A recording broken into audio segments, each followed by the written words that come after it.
क्षेत्र में एक भी राजकीय ऐसा अस्पताल नहीं है जहां पर जाकर के आप अपना इलाज करा सके। आपको अवगत करा देता हूं, भीमपुर चौराहे पर 100 सैया का बेड है, 100 सैया का, यानी कि आप उसमें इलाज के लिए जा सकते हैं। परंतु जब से ये बना हुआ है उसमें 100 सैया के जो अस्पताल है उन पर ताले लगे हुए हैं, ताले। जाकर के आप देखेंगे यदि कुत्ता काट ले तो उसके इंजेक्शन लग जाते हैं। और दूसरा जैसे बुखार आता है, जुकाम आता है, उसकी चिनोरी की तरह गोलियां दे दी जाती है। इससे ऊपर का इलाज इस क्षेत्र में नहीं होता। यदि आपको पता हो, कुछ दिन पहले सड़क दुर्घटना हुई थी आपके डिवाइन में, और रोज होती है, आज नहीं कल होती है, और कल के दिन भी हुई है, लेकिन सभी लोग कहां भागते हैं? अलीगढ़। कभी आपने सोचा कि इन 75 सालों में भी हमारे क्षेत्र में एक अच्छा अस्पताल क्यों नहीं है? कभी नहीं आपने सोचा, और ना आपने कभी सवाल पूछा या ऐसा सोचा कि हमारे क्षेत्र में एक अच्छा अस्पताल होना चाहिए, लेकिन आज तक क्यों नहीं है? कभी नहीं सोचा आपने। इसके पीछे कारण क्या है? इसके पीछे कारण यह है कि हम लोगों ने समाजवादी पार्टी से भी लोगों को जिताया है, बसपा से भी लोगों को जिताया है, और भाजपा से भी लोगों को जिता रहे हैं। लेकिन जीतने के बाद में आपका कोई नेता यह ध्यान रखता है कि हमारे क्षेत्र में एक अच्छा अस्पताल होना चाहिए? बताइए। लेकिन नहीं है। पहला जो मैं अस्पताल की बात करता हूं कि हमारे क्षेत्र में एक अच्छा अस्पताल होना चाहिए, क्योंकि यदि किसी परिवार में से कोई व्यक्ति बीमार पड़ता है या कोई दुर्घटना हो जाती है तो लाखों रुपए में उसका इलाज होता है, पूरी जमा पूंजी उसके इलाज में खर्च हो जाती है। दूसरा मैं कहता हूं, आपके ये बच्चे जो प्राथमिक विद्यालयों में पढ़ रहे हैं, आप सोचिए, ये जो आपके जो बच्चे हैं प्राथमिक विद्यालयों में पढ़ रहे हैं, यहीं से राजघाट से या आपका कुबेर इंटर कॉलेज से या चेत्रा हरियाणा इंटर कॉलेज से इंटर तक पढ़ लेते हैं। इसके बाद यदि इनको आगे पढ़ना हो तो कहाँ जाते हैं? बताइए। यदि इनको बीएससी करनी हो, यदि इनको इंजीनियरिंग करनी हो, बीटेक करनी हो, एमटेक करनी हो, एलएलबी करनी हो, तो कहाँ जाते हैं? या तो गाजियाबाद जाएंगे, या नोएडा जाएंगे, या दिल्ली जाएंगे, या अलीगढ़ जाएंगे। आपके पूरे क्षेत्र में 4.5 लाख आबादी के इस क्षेत्र में एक भी राजकीय महाविद्यालय नहीं है, एक भी राजकीय महाविद्यालय नहीं है जहां पर जाकर के बच्चा बीए कर सके, एलएलबी कर सके, बीटेक कर सके, एमटेक कर सके, या डॉक्टरी की पढ़ाई कर सके। 75 सालों में एक भी राजकीय महाविद्यालय नहीं है। आप देख लीजिए, प्राइवेट है, प्राइवेट भी डग्गे मार है। एक भी आपका राजकीय जो सरकारी महाविद्यालय होना चाहिए, लेकिन एक भी नहीं है। सोचिए, आपके क्षेत्र में एक भी ना तो अच्छा अस्पताल और ना दूसरा आपका राजकीय महाविद्यालय। तीसरा मैं कहता हूं, जो पढ़ने वाले छात्र हैं, इसलिए मैं कह रहा हूं क्योंकि जो बुजुर्ग है उनका जीवन तो व्यतीत हो चुका है। उन्होंने तो खेती तैयारी करके अपना जीवन काट लिया, उन्होंने अपना जीवन बिता चुके हैं। लेकिन सवाल है इस आने वाली पीढ़ी का, सवाल है ये आने वाली पीढ़ी क्या हमारी तरह मजदूर बनेगी या खेतों में ही लगी रहेगी? क्योंकि 3 चीजों पर यदि कोई सरकार, यदि कोई क्षेत्र का नेता 3 चीजों पर काम कर ले, पहला विद्यालय ठीक कर दे, दूसरा प्रशिक्षण दे दे, और तीसरा अस्पतालों की यानी कि जो बीमारियों का इलाज कर दे, तो वो क्षेत्र तरक्की करने लग जाता है। लेकिन हमारे क्षेत्र में पहला मैंने अस्पताल बताया, दूसरा राजकीय महाविद्यालय जो एक भी नहीं है, तीसरा मैं कहता हूं अलीगढ़ में ही मालवीय विद्यालय पुस्तकालय है, राजकीय मालवीय पुस्तकालय है, 84,000 किताबें हैं, और अलीगढ़ में ही अलीगढ़ मुस्लिम यूनिवर्सिटी भी है। जा करके देखिए कि कितना जो क्षेत्र का बच्चा है उस विश्वविद्यालय में पढ़ता है और वहां से डॉक्टर बनता है, टीसीएस बनता है, आईएएस बनता है, इंजीनियर बनता है। लेकिन आपके इस क्षेत्र से, आपके इस गांव से कितने एमबीबीएस है? बताइए कितने इंजीनियर है, कितने एमटेक है, कितने पीएचडी करने वाले हैं और कितने वकील है जिन्होंने लॉ किया है और कितने जज है। सोचिए कभी क्यों नहीं है? क्योंकि आपके क्षेत्र में महाविद्यालय जैसी सुविधाएं नहीं है, आपके क्षेत्र में अस्पताल जैसी सुविधाएं नहीं है। और बता देता हूं, आपका ये राजघाट आपको पता है, यहीं से ट्रेन में बैठ करके आप कहां जा सकते हैं? दिल्ली जा सकते हैं या फिर बरेली जाते हैं। बस 3 ट्रेनें इस पूरे क्षेत्र में चलती है, 3 ट्रेनें, अलीगढ़ से बरेली, अलीगढ़ से बरेली, मात्र 3 ट्रेनें। कभी आपने सोचा इस राजघाट पे, इस स्टेशन से बैठकर हम कभी दिल्ली भी जा पाएंगे, या कभी बुलंदशहर भी जा पाएंगे, या कभी मेरठ भी जा पाएंगे, या कभी आगरा भी जा पाएंगे? कभी आपने सोचा? सोचा तो होगा, कभी तो सोचा होगा कि हमारे क्षेत्र में अनाज पैदा होता है, हमारे क्षेत्र में दूध पैदा होता है, हमारे क्षेत्र में फल पैदा होते हैं, हमारे क्षेत्र में सब्जियां पैदा होती है। तो क्या हम यही राजघाट के स्टेशन से बैठ करके अपने दूध को अलीगढ़ या दिल्ली या फिर गाजियाबाद लेकर के जाए, जिससे हमें अच्छा दाम मिल सके? या फिर रोजाना लोग दिल्ली नोएडा के लिए जाते हैं, लेकिन हमारे क्षेत्र में एक भी ट्रेन यहां से होकर के आपके दिल्ली या मेरठ या फिर आपका आगरा कोई ट्रेन नहीं चलती। 2011 में सर्वे हुआ था, उससे पहले भी सर्वे हो चुके हैं, लेकिन आपके क्षेत्र से एक भी ट्रेन नहीं चलती। और ये आपका जो क्षेत्र है, ये जो बुलंदशहर क्षेत्र है, ये एनसीआर रीजन में आता है। दिल्ली के इतने पास होने के बाद भी ये क्षेत्र सबसे अधिक पिछड़ा हुआ है। कारण बता देता हूँ, एनसीआर में आता है आपका बागपत, मुजफ्फरनगर, हापुड़, मेरठ, गाजियाबाद, नोएडा। क्या इन शहरों की ये तुलना कर सकता है बुलंदशहर? क्या नोएडा में अस्पताल नहीं है? क्या नोएडा में महाविद्यालय नहीं है? या गाजियाबाद में नहीं है? या मेरठ में नहीं है? या बागपत में नहीं है? या मुजफ्फरनगर में नहीं है? सब जगह है, कहीं पर भी आप चले जाइए, प्रत्येक जगह है। लेकिन आपके बुलंदशहर क्षेत्र के, आपके क्षेत्र को छोड़ दिया जाए तो इसमें नहीं है। ना आपके यहाँ पर रेलवे कनेक्टिविटी है जो यहाँ से ट्रेन आपको दिल्ली तक लेकर के जाओ। तो मैंने बताया। दूसरा मैं आपको बता देता हूँ, कभी आपने विचार किया इस गांव से कितने पहलवान है, इस गांव से कितने तीरंदाज है, इस गांव से कितने क्रिकेटर है, इस गांव से कितने बैडमिंटन खेलने वाले हैं, इस गांव से कितने टेबल टेनिस खेलने वाले हैं? नहीं है। क्यों नहीं है? क्योंकि कारण सिर्फ एक कि आपके इस पूरे क्षेत्र में एक भी खेलकूद का स्टेडियम नहीं है, न कोई खेलकूद का प्रशिक्षण केंद्र जहां पर जाकर के बच्चा इन गेम्स की ट्रेनिंग ले सके। आपके पूरे क्षेत्र में एक भी अगर खेलकूद का मैदान या स्टेडियम है तो आप मुझे अवगत करा दो। है आपके क्षेत्र में ऐसा? नहीं। इसलिए आपके क्षेत्र से न पहलवान मिलेंगे, न तीरंदाज मिलेंगे, न बैडमिंटन के खिलाड़ी मिलेंगे, न क्रिकेटर मिलेंगे, कुछ नहीं मिलेगा आपको इस क्षेत्र में। बताइए आपके इस पूरे क्षेत्र में एक भी महिला पहलवान है तो आप बता दो।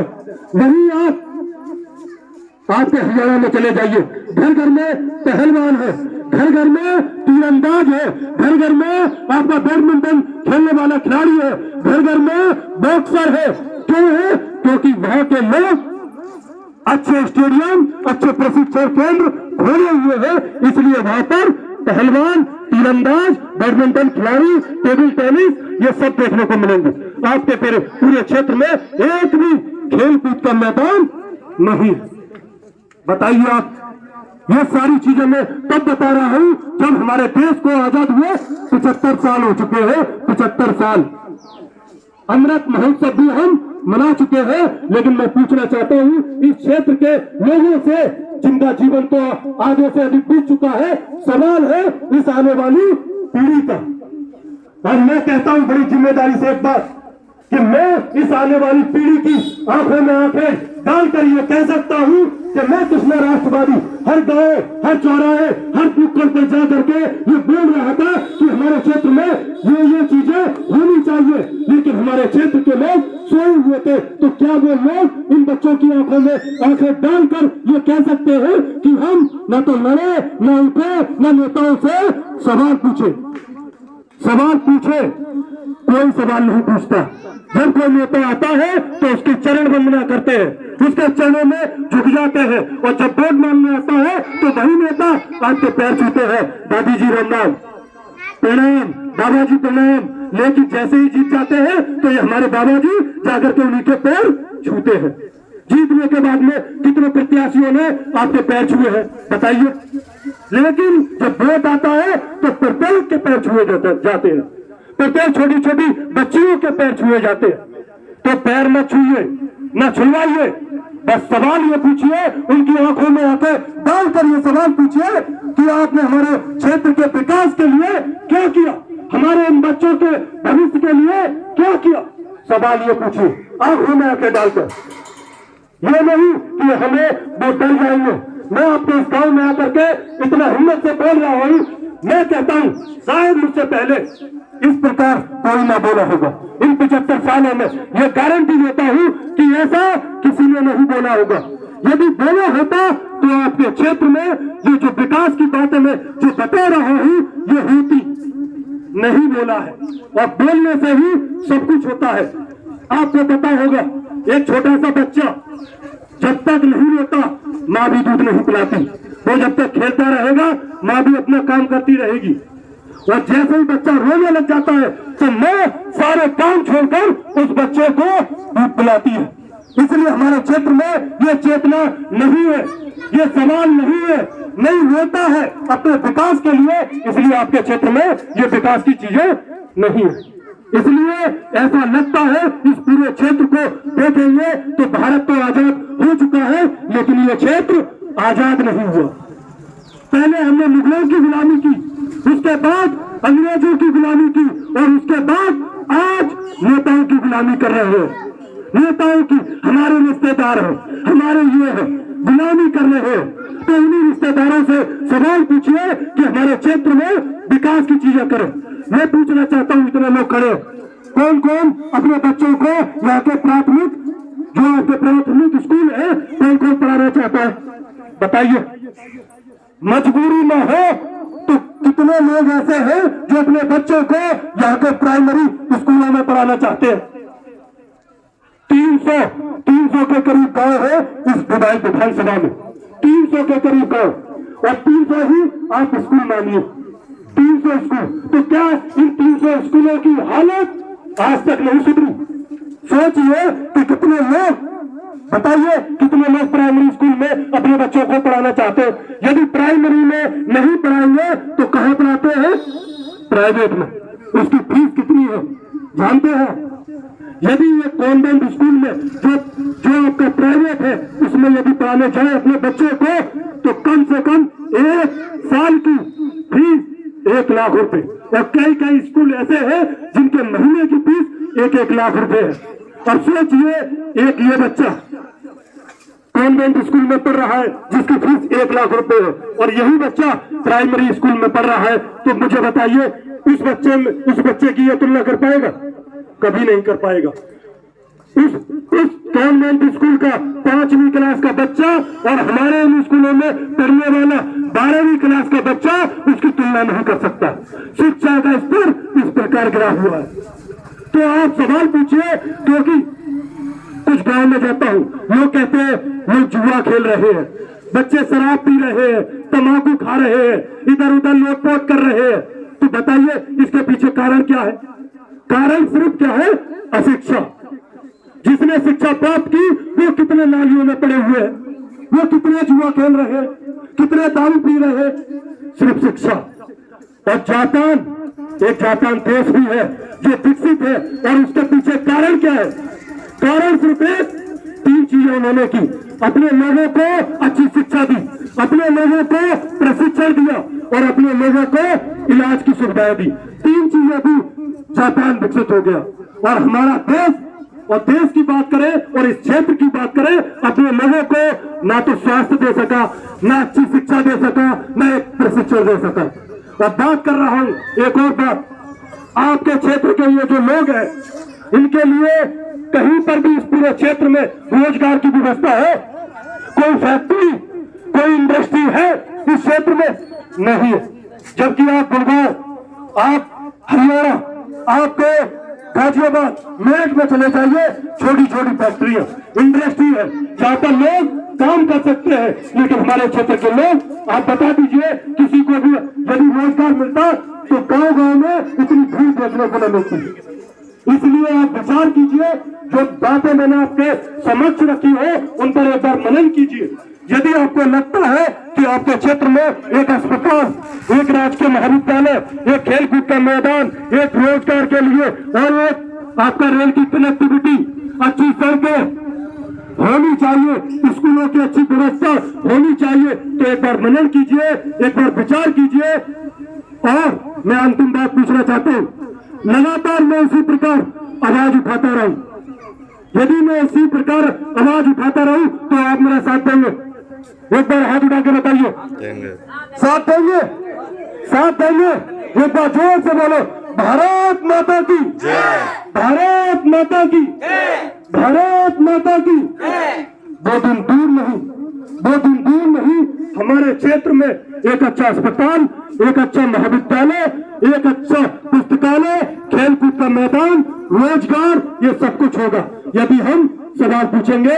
और समय आ चुका है, लोग वोट मांगने आएंगे, किसी भी पार्टी से आए, उससे सवाल पूछिए कि आपके पास में क्या मॉडल है, क्या विकास के एजेंडे हैं, ना कि धर्म और जाति में बढ़कर आप वोट करें। वोट इस प्रकार करें, बस सवाल पूछे, वोट आप करें, जिसको देना है उसको दे। मैं यहाँ पर खड़े होकर न वोट की कहने आया, न मैं आपसे वोट मांगने आया, न आपका पैसा, न आपका चंदा, कुछ भी नहीं मांगने आया।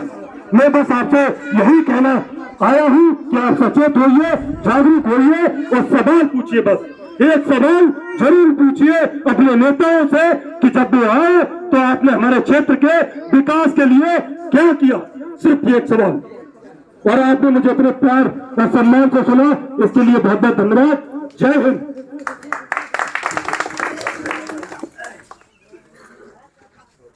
ये